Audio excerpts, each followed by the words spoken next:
Thanks for tuning in to this week's news recap. BlockFi has a $1.2 billion exposure to FTX and Alameda. Bankrupt crypto lender BlockFi accidentally revealed financial documents that showed it had over $1.2 billion worth of assets tied to the cryptocurrency exchange FTX and its sister company, Alameda. The extent of BlockFi's exposure to the exchange was not previously known as the financials had been censored. As of January 14th, the documents show that BlockFi assets connected to FTX are worth almost $416 million, while loans to Alameda amount to about $831 million. This is significantly higher than the previously reported figures of $355 million in assets on FTX and a $671 million loan to Alameda. The document also reveals that BlockFi's 125 active employees are being paid generously with a combined compensation of $11.9 million a year. Bloomberg reported that BlockFi is selling off $160 million in loans backed by about 68,000 Bitcoin mining machines as part of the company's bankruptcy proceedings. Some of these loans have already defaulted and may be under-collateralized, given the decline in the price of Bitcoin mining equipment. The entities bidding for the debts will likely be debt collection businesses buying for cents on the dollar. U.S. seizes $700 million of FTX assets. U.S. authorities have taken possession of $700 million worth of assets linked to bankrupt crypto exchange FTX and its former CEO, Sam Bankman-Fried, according to a report from CoinDesk. The government is seeking the forfeiture of these assets on the grounds that they are not the property of the bankruptcy estate.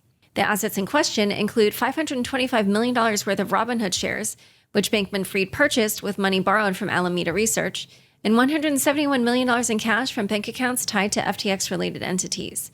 The government seized these assets and more in early January and is now seeking their forfeiture. Furthermore, the DOJ seized $50 million in assets linked to Bankman-Fried.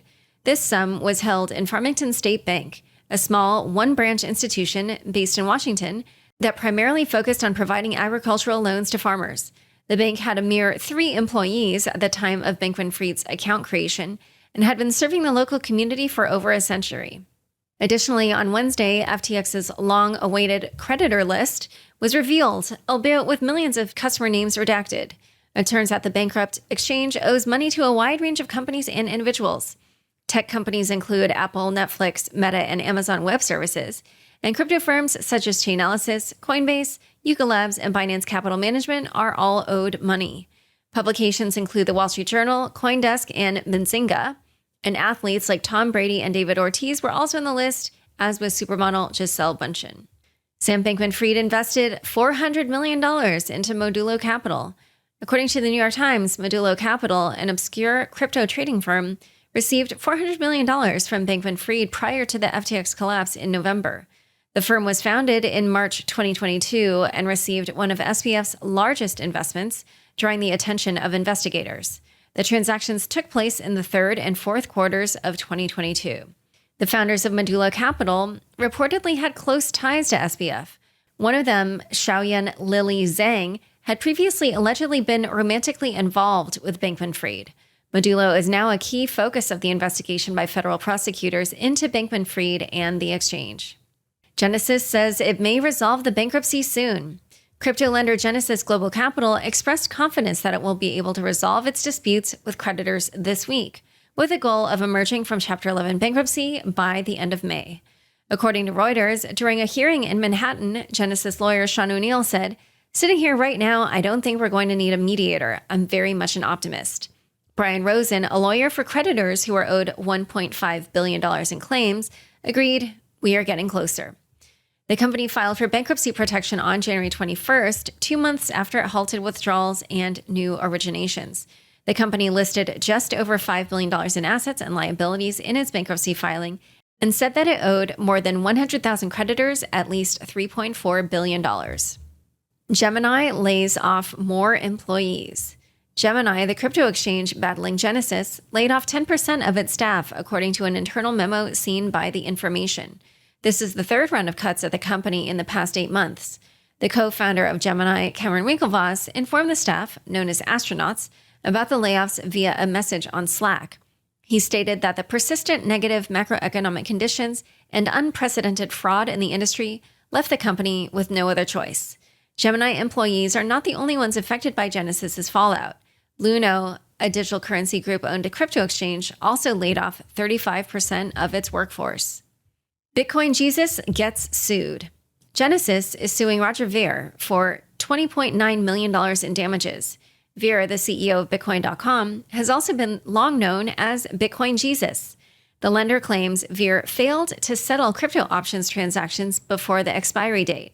This is not the first lawsuit against Ver, as CoinFlex, a crypto exchange, also filed a lawsuit against him in July for failing to repay the debt on his margin position. In a Reddit post, Ver stated that he has enough money to pay the debt, but that he does not feel obligated to do so. Celsius plans to issue a token to repay creditors.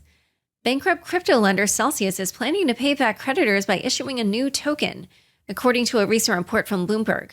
The attorney for Celsius, Ross M. Quasteniet, informed a bankruptcy court that the new token would be part of a payout plan from a reorganized company that is properly licensed. However, this plan needs to be approved by a creditor committee before it can move forward. According to CoinDesk, the proposed token is called Asset Share Token, AST. Creditors who are owed an amount of crypto above a certain threshold would receive AST, which they can either retain for potential dividends or sell on the marketplace. The platform's remaining customers would be given a one-time distribution of liquid crypto assets. The lawyers for Celsius also stressed that despite the recent ruling that assets in Celsius's Earn program are the property of the exchange's estate and not of customers, Earn customers would be treated like everyone else in the eventual recovery of assets. Additionally, the mining division of Celsius plans to temporarily house 20,000 rigs that it is currently retrieving from Core Scientific, which could put the troubled firm founded by Alex Mashinsky in a better position. Binance makes a mistake in its accounting. Binance, the world's largest crypto exchange, acknowledged that it made a mistake in storing token reserves and customer funds in the same wallet, as per a Bloomberg report. The reserves for nearly half of the 94 tokens issued by Binance, known as B tokens, were stored in a single wallet called Binance 8, according to the exchange's website. This wallet contains more assets in reserve than are required as collateral for the issued B tokens, indicating that it also contains user assets. Binance issues its own version of ETH, USDC, and USDT to be used on the BNB chain, which are supposed to be backed by one-to-one reserves of the currencies they are based on. However, mixing of B token collateral with customer assets is against Binance's own guidelines. Earlier this week, Binance also announced that its Swift banking partner, Signature Bank, will no longer support transactions under $100,000 in value. This change comes into effect on February 1st and will not affect credit and debit card purchases of cryptocurrencies or payments to and from third-party exchanges. Signature Bank is imposing this new transaction threshold to reduce its exposure to the digital asset market. Meanwhile, Binance is on the hunt for a new Swift partner to help facilitate its US dollar transactions. Shanghai upgrade is closer. Ethereum core developers announced the successful deployment of a shadow fork, which supports staked ETH withdrawals, as a test for the network's upcoming Shanghai upgrade. The shadow fork went live on Monday, and developers plan to test the upgrade's resilience by deploying evil nodes on both the execution layer and consensus layer. The final version of the Shanghai upgrade is set to go live on the Ethereum mainnet in March. It will also allow validators to withdraw the $26 billion worth of Ether that sits in the deposit contract. Additionally, the team at liquid staking derivatives protocol Lido proposed a plan to support staked Ether withdrawals after the Shanghai upgrade is activated. The process will be asynchronous and will have two modes: a turbo mode to unstake requests quickly, and a bunker mode as an emergency plan, which will be activated under mass slashing conditions. Moreover, decentralized autonomous organization Index Co-op launched a new structured product that will give investors exposure to the ETH liquid staking derivatives market. Wormhole hacker levers up on staked Ether.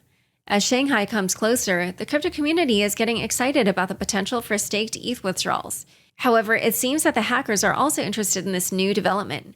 Blockchain security firm Certic reported that the wallet address associated with the wormhole hack, which occurred in February 2022, moved $155 million of Ethereum this week. The funds were moved to the Open Ocean decentralized exchange and then converted into Lido Finance's staked Ether and also wrapped staked ETH. The hacker then used the stETH as collateral to borrow stablecoins and repeat the process. This is the largest movement of these stolen funds in recent months. Speaking of exploits, the FBI announced that the Lazarus Group, a cybercrime organization sponsored by the North Korean government, is responsible for the theft of $100 million in crypto from Harmony's Horizon Bridge in June last year. The Lazarus Group has a history of orchestrating cyber attacks and is considered one of the most dangerous organizations in the world. Time for fun bits. Eric Wall immortalizes his enemies. Have you ever heard of the saying, keep your friends close, but your enemies closer? Well, one crypto enthusiast has been taking that phrase to a whole new level. Eric Wall, one of the best writers and analysts in the industry, is not only keeping his adversaries close, but is also etching their faces onto tungsten cubes. That's right, Eric is building a collection of cubes made of the extremely dense tungsten metal, each engraved with the face of a defeated crypto enemy. But why tungsten, you may ask? Well, it's said to be virtually indestructible and extremely resistant to scratches, kind of like Eric's arguments. As for why he's doing this, who knows? Maybe it's just his way of saying, don't mess with me, or perhaps it's simply a reminder of his past victories.